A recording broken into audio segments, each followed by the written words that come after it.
7 years ago now, I was invited by someone who used to work at Facebook to join him to create a stablecoin payment processor called NettlePay. And I was CEO and co-founder. It was exciting times because we'd we had such a great tech team in Web3, and everyone was really excited to build on blockchain. As we built a stablecoin payment processor, which every time you use it, decarbonized your purchase, for example, with um, tokenized carbon credits. Uh, and it was very exciting. We had investment from one of the blockchain protocols. It was their first foray into investing. One of the largest Web3 VCs at the time. We also got investment from a large fashion platform that the wanted to use us for fashion purchases, especially as fashion was one of the biggest culprits towards global warming. So it made sense, but it was way ahead of its time. I think if it had a stablecoin payment processor right now, it'd be really useful.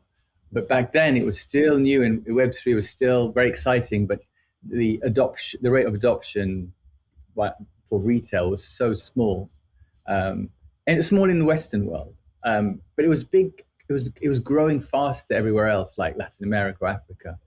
And I remember building something like that, NettlePay, and wanting to roll that out in the UK, and finding the traction I got was in Brazil, where I had Mm.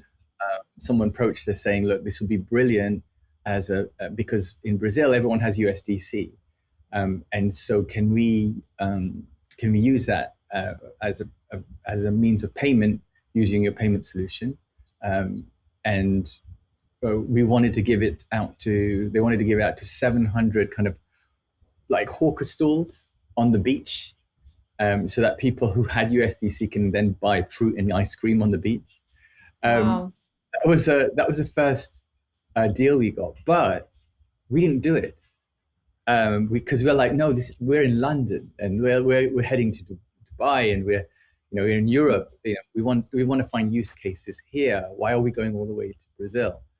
I think it was a mistake uh, because Mm. as innovators, we want to stay comfortable.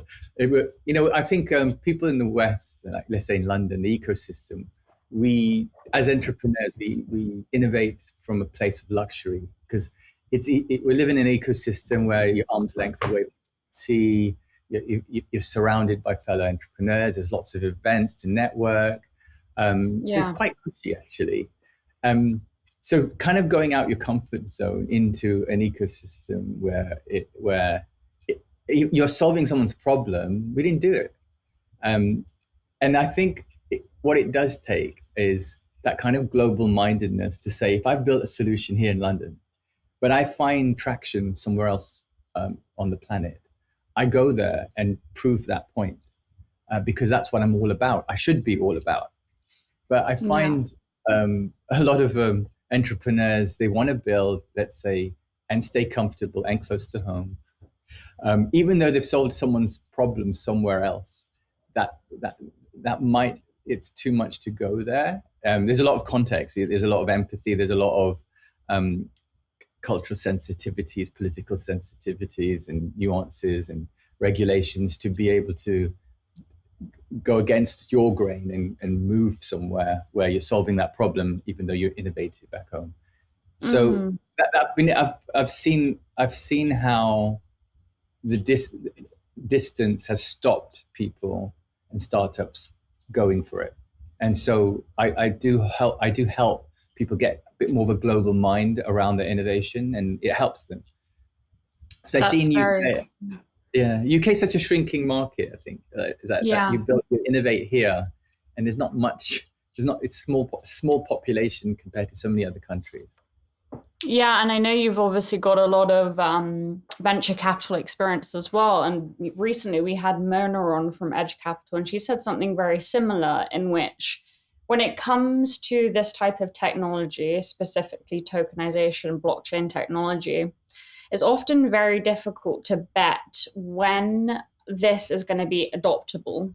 And often it's invested in maybe a little bit too early. And then we're finding 5 or so years later, something that, had a huge amount of investment, that then, unfortunately might have gone under because they just couldn't survive.